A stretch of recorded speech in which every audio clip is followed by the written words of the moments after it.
Today we're making green bean and ground beef stew. This is a recipe that's very common in certain parts of the world, but not so much here, I don't think. So if you are in a Slavic country, you probably have had something similar. It may not have been with green beans.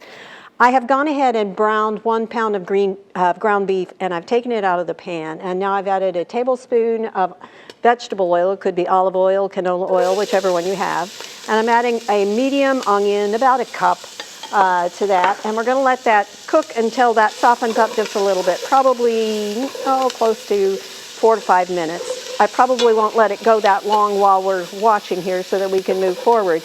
But if you can use your imagination to assume that is gone for a little bit, the onion needs to soften, become a little bit translucent, a few minutes. And that's going to depend a little bit on how hot your pan was, how soon it is after you've taken the ground beef out to drain until you get that back in there. We'll assume it's done it enough, and I'm going to add 2 cloves of garlic. I've got a little bit less than that today, but you could use as much as you want. 2 cloves gives it a nice flavor. You're going to let that cook for an additional 30 seconds or so, just to start to release some of the flavor, but not enough to actually cause the garlic to brown. At that point, you can add the meat back to the pot. Notice we've broken it up as much as I could. And I put it on a paper towel to help drain any excess fat. Now, I didn't cook the two together because the onions and the ground beef, because I did want to be able to take out the meat fat and replace it with something that's a little bit more nutritional, less saturated, so I've used a canola oil in place of the meat fat, but we're going to end up with about the same amount of fat that we would have otherwise. So that's going to go back into the pot, and then also to that I have a can of diced tomatoes. You could use stewed tomatoes if that was what you had. You could also use whole tomatoes and break them up. That's going in there. Along with some seasoning. Now this is what makes it more of a Mideastern. So this would be Lebanese or Armenian, somewhere in that area. We've got just a smidgen of nutmeg. That's about 1/8 of a teaspoon of nutmeg, a teaspoon of ground coriander, and 1/2 teaspoon of cumin. Other countries are going to use other flavors, other parts of the world. So if you didn't like it with these flavors, you could switch it over to something that's got more of a Caribbean flavor or an Italian flavor, simply by changing the herbs or the spices that you're throwing in it at this point in time. Also to that, I'm going to add 4 ounces of tomato sauce, and then about a cup of water. And I'm going to use that to rinse out some of the tomato sauce so that we don't lose as much of it.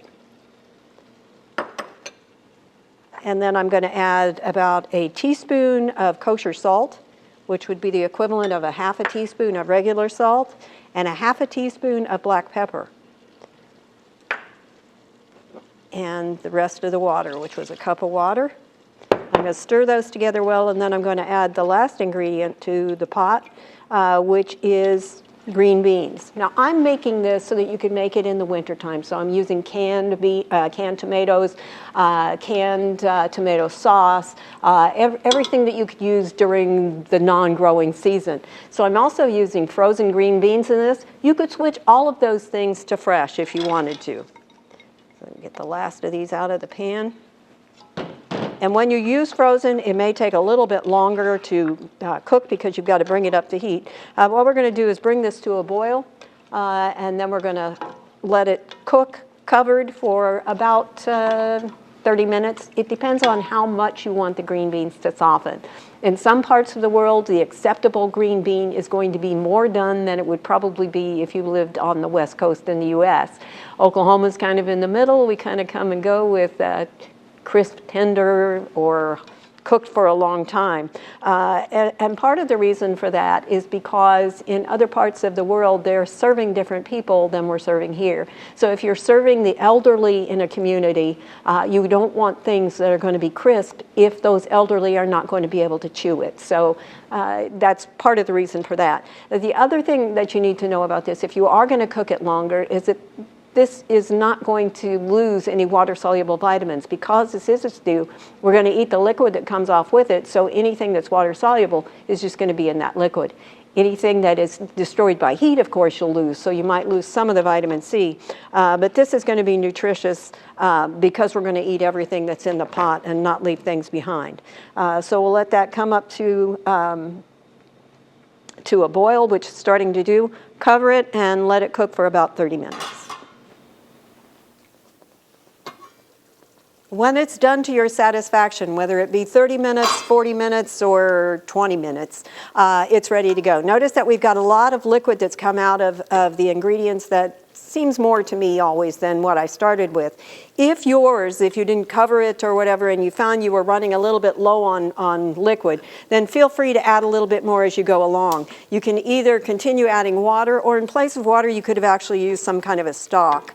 The other thing that I didn't mention is that instead of ground beef, you could have used ground lamb, which would have been more common in some parts of the world. So if you want to make something a little bit more actual to other places, then ground lamb would be the way to go.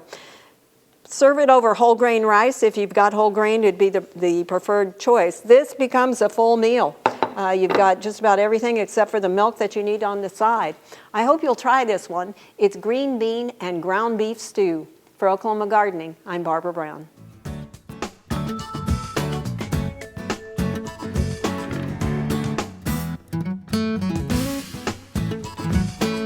We hope you enjoyed this video. It's part of our Oklahoma Gardening YouTube channel.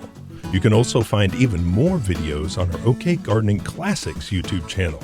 And join us on social media for great gardening tips, photos, and discussion.